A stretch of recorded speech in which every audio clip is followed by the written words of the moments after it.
that the retail piece, which is dynamic and risky, and people don't spend, do spend, change, discretionary incomes, we've got this finance book, which is where we retain the cost of financing and the profitability of financing in-house. That gives our funding partners and our shareholders a lot of comfort. We're the only retail company in New Zealand to own and operate its own finance book. It makes us particularly unique and particularly attractive. I'm going to talk a little bit about CEO and CFO. Very, very interesting. Kind of like, no, I won't use that analogy. Let's just call it a close, robust relationship. The right hand of the CEO, the balance of risk and risk averse. I'm a glass half full guy, right? My job is to look at something and go, I can make that different. I can make that happen. I can see how I can drive sales. I can see how I can drive margin. My CFO is like the handbrake. He sits there and goes, no, I'm not sure. So it's a yin and yang thing. It's a real good balance of where we go. And I absolutely, absolutely depend upon him and his financial ability and his sensibility to assist us to run the business. It is a synergistic team. You cannot run a good business without a good relationship between CEO and CFO. Absolutely vital. Absolutely vital. And he's astute, and he balances reality and theory. So in here, and on paper, you can theorise over every piece of financial performance you can ever think of. I can make any spreadsheet do anything I want. But actually, businesses are about people, and businesses are about customers, and customers are not logical, and logic drives spreadsheets. So therefore, practice and reality, you've got to make sure that you're aware of it. So a good CFO will actually say, yeah, I can see how that works in theory. I can see the modelling is really good there. I've got my numbers right on. I can see how we can generate the margins out of it. But I think, I don't think they're going to come in and shop like that because the blue's wrong or the right's wrong. So it's really, really interesting. It's part art, part science to me. They are really transparently thought and action. They challenge they challenge me, they challenge our business, but understands the dynamic and where it fits. Because at the end of the day, I'm the boss, just in case anyone's wondering.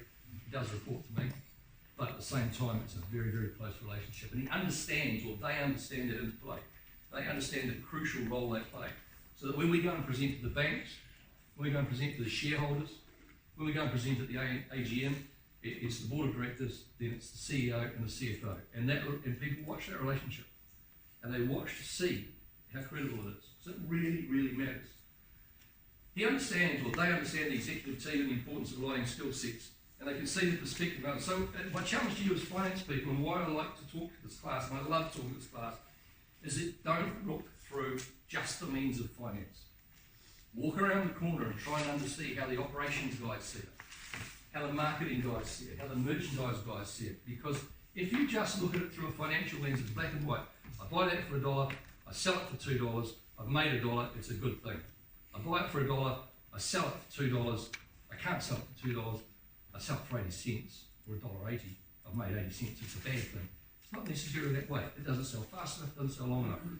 I don't get enough conversion over it. You need a good CEO, a good financial person is curious.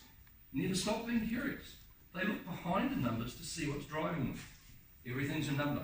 But how did that number get there? Why did it get there? And should it be there? Or should it be there in a different perspective? Big for me. Not a control freak at all, guys. Not a control freak at all. But always keeps the CEO formed in a timely fashion and never goes off reservation. The reason that's there, I've been through 3 CFOs, by the way. So, hey. There was a guy that was there. There was a person that came in and left. And then there's the one I've got now who I absolutely think is fantastic. Why I say don't go off reservation and about the logic of what makes the numbers. We did a deal with a leaseholder, right? So we entered into a financial agreement, there you go, called a lease. And we entered that lease by negotiation. And that lease meant that I will give you some income over time, called a lease, and you will give me something called a building, and you'll improve it to a certain standard because, quite frankly, you've neglected it for a while. And we agreed on that.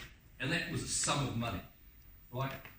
And I think from memory it was about 75, 80 grand. It wasn't a lot of money, but it was that kind of money. And that was to put lights in the building. My CFO was controlling that project. Number one mistake, right? So they went off, and that 75 grand only lit half the building. So it was replacing lighting in a building like this. So if you can imagine you're sitting in this classroom, you're trying to get Ollie, or you're looking at some board guy at 4 o'clock in the afternoon, and only this side of the hall, or the show, or the lecture room, has had the lights replaced. You're in darkness. You can't see anything. You're not even there. You're just dark, right? That's what we did in this store. We only got half the cost of the lights. My then CEO went, well, we only got half the cost of the lights. Well, then clearly we can only replace half the lights.